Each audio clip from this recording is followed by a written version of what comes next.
Welcome back. Next up is Roman from Nagra. He's going to tell you all about how to secure your IoT devices. Enjoy his talk. Hello, my name is Roman Korkikian. I'm hardware security expert at Korkikian IoT. Today I'm going to briefly demonstrate use side channel and fault attacks and how they can be applied on an end device. I would like to highlight that the discussed attacks they can be applied on any semiconductor device, not only on the LoRa end device.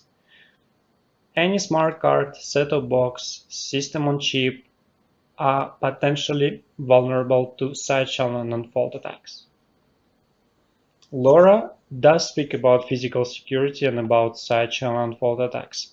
At least I found one mentioning that secure key storage, provisioning and usage shall be performed by secure elements or by hardware security models. And those two are usually well protected against side channel and faults. I work for Korkikian IoT. Korkikian Group, it's a big company and it has 4 main business directions. So the first one, it's Korkikian IoT, where I belong to. The second one, Nagra Korkikian. It's the number 1 in the world regarding content management solutions for operators, for digital TV operators. There is a fast-growing branch called Korkikian Security, so all the questions about security can also be related to this branch. And there is also public access solutions called ski data. Everything related to physical access to parking or ski resorts is presented in this direction. So when we do speak about side channel and fault attacks, we need to think about an end device, about a physical device. For the demonstration, I selected a general purpose microcontroller from Espressif. It's ESP32. And on the PCB, there is a LoRa modem. And LoRa modem is used uniquely to access LoRa network. So it's a physical link, let's say. All the key storage, provisioning, and handling is done by ESP32. So once again, the discussed attacks are against the ESP32 itself. How to extract the information from the microcontroller. Whenever I explain fault attacks, I usually try to explain by this analogy. Imagine yourself driving from country A to your hometown. You're using a GPS navigator, so you, let's say, performing some algorithm or some calculations. You go from point A to point B by using navigator. And right now you're at the moment when you need to take a critical turn. If you take a wrong turn, you need to go other 40 kilometers. So you are concentrated, you're on the road, and at this particular moment, someone calls you by phone, or someone in the car asks you a question, and you lose the concentration and you make a wrong turn. So in fact, this situation can be considered as a fault attack. A fault injection is when someone is calling you or when someone perturbs your concentration. And the fault effect is the wrongly selected path. So you see fault injection and the end result that the computations are wrong. The same situation can be applied against semiconductor devices. A semiconductor device, any device which you connect to the network or use on daily basis, is based on semiconductor, logically. It requires certain physical conditions to be in normal range. For example, power supply to the device shall be constant and shall not be, let's say, smaller than 1.2 volts, let's say. Also, temperature, environmental temperature, shall be in certain range. In addition to that, you would love to avoid laser or any kind of X-rays around your device because it might affect the computations inside. Imagine that for a very short amount of time, your normal conditions are no longer normal and they they go out of normal range. For example, that the power supply is dropped to 0 for tenths of nanoseconds. In this case, the device is not freezed, or it's not muted, or it does not reset, but it might lead to the situation that the power drop causes wrong computation, or instruction skipping, or data modification. I will demonstrate you this specific situation by the following demo. So I selected ESP32 and I have implemented a tiny function that performs only one single loop of 5,000 iterations. Before the loop starts, I raise up a trigger, so it's a GPIO signal, and you see the rising edge on the graph below, indicating the beginning of the loop. And then during the loop, I will inject a fault. Basically, I will drop a power from normal to 0, and this fault will last for, let's say, several nanoseconds, several hundreds of nanoseconds. And then I will observe the results in the console. So in the console on the top left window, you will see only the wrong results. The bottom window, it's a snapshot from the oscilloscope. So the blue graph, it's a power supply, which is given to the device. This drop, it's my fault injection, so it's intentional fault injection. The red signal is the GPIO signal. Usually it's indicating the beginning and the end of the loop operation. So we see that the glitch is injected just after the loop has started. And if this is a video. If we will see the video, if we look at the video, we will notice that the chip, whenever the fault is injected, the chip returns wrong result. For example, instead of returning 5,000, it returns 20, another number, 23. And if we continue the video, it will inject, you will see some other faults, 24, 27, etc. So why these numbers are changing?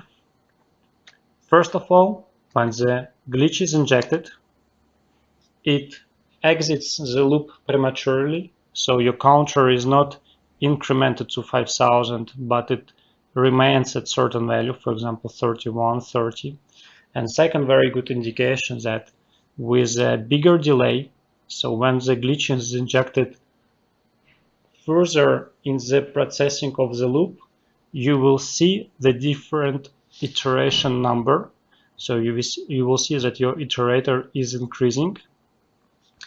So this particular fault that I demonstrated right now, it's a power drop in the power supply of the CPU, and this fault leads to the premature loop exit. Basically, you can consider this fault as an instruction skipping. So by injecting a tiny power drop, you can skip a certain operation inside the microcontroller. And this fault is very powerful. So by skipping an operation, you can achieve many different effects. You can skip security check, you can skip signature check, for example, or you can skip an instruction which will prevent you from reading certain memory access, for example, OTP zone. And there are some other effects that can be devastating for device security. And in fact, instruction skipping was successfully used on ESP32.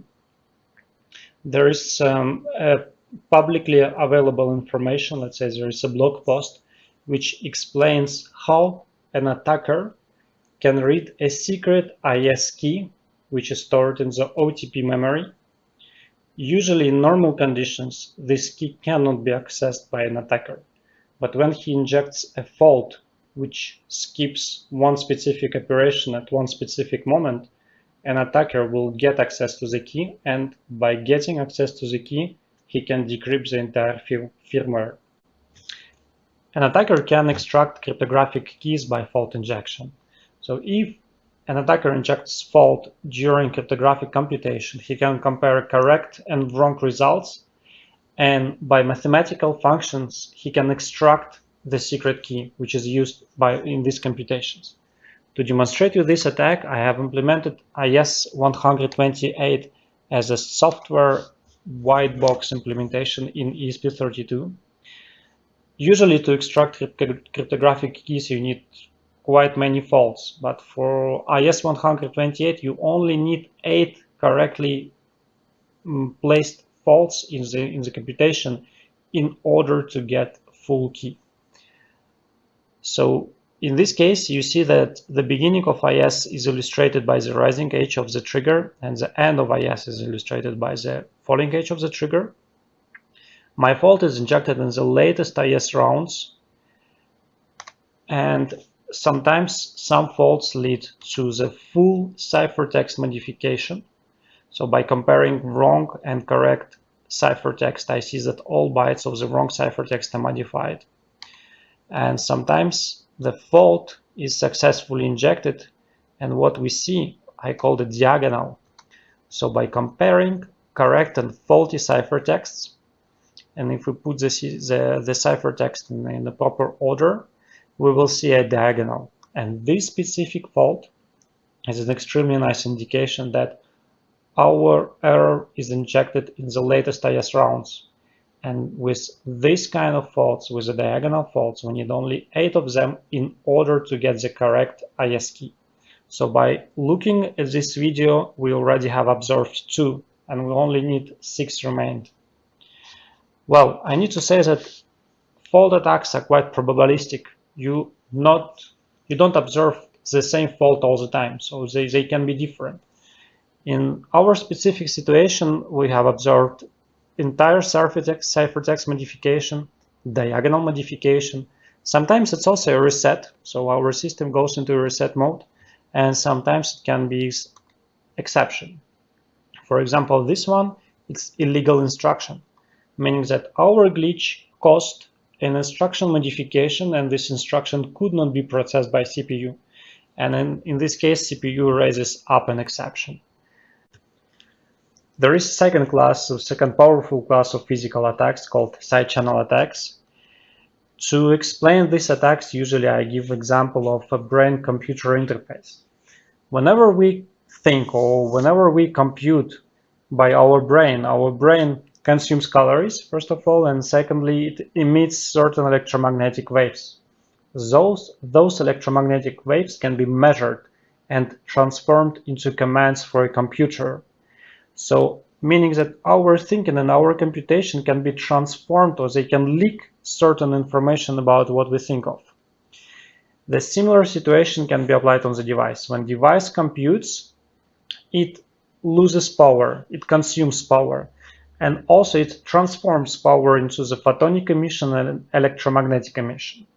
By measuring those signals, an attacker can understand what device is doing and which data it processes.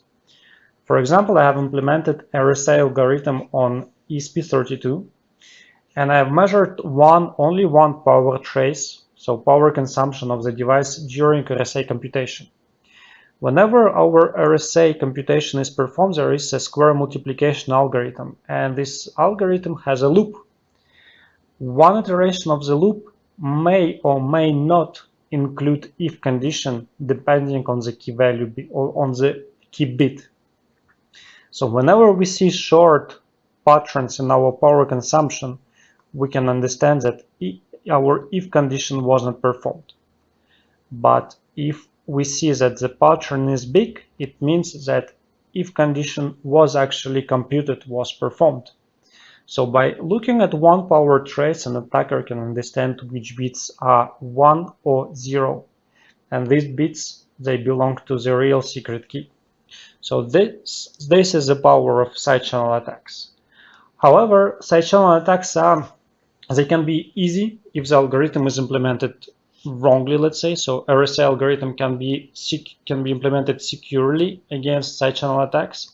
But some algorithms, it's a bit more difficult to implement more secure. Usually people think that by implementing IS or RSA as a hardware IP, this will prevent from side-channel fault attacks, and this is not true. For example, on ESP32, IS is implemented in hardware. So this is a one power trace of IS computation, and in fact it's very difficult to understand where IS algorithm is here. So we see just some power consumption, and that's all. But side-channel attacks, it's a statistical tool. So by collecting many traces, in our case there are 1 million traces we are used, we can understand where the algorithm is performed and which key actually is used. So this attack involves statistic, like person-person correlation or mutual information statistics. An attacker can create a power consumption model and compare this power consumption model with a real consumption. And the power consumption model will match only for the correct key byte. So we will search IS key byte by byte. And these statistics, for example, here you see person correlation coefficient for the trace, for let's say this particular trace, for part of this trace, will give us, let's say, flat value, let's say similar value for wrong keys, but one specific key byte will pop up because the power model for this byte corresponds well with the real power consumption, and our statistics show this. Side-channel attacks are a bit more difficult to understand than fault attacks, but believe me, they are very powerful and they can be applied on various cryptographic algorithms. Clearly, you cannot skip instructions, or you cannot get access to the zones where which are protected, but you can understand which data is processed by CPU or by cryptographic routine. To conclude my demonstration, I would like to say that side-channel and fault attacks can be used to extract data from a semiconductor device. Fault attacks, in addition, can skip instruction or modify data in order to give you access to certain IPs or to certain memory blocks which are not supposed to be given. Those attacks are super well studied on IS-128. There are many papers and publications explaining attacks on IS-128. Clearly, there are mitigations against these attacks. So if you use secure elements or hardware security models, they are protected against side-channel faults by, let's say, design or architecture. However, if someone discovers a fault injection attack on a device, then it's very difficult to prevent this attack from being used, meaning that you cannot update the hardware clearly, which is in the field, which is on the market. You can only introduce some modifications in the newer versions. And fault protection or side-channel protection by software, it's not as efficient as a hardware modifications. So if you want really to test your device or to understand the level of security of your device, you really need to go to a security lab and perform real evaluation. Thank you for your attention.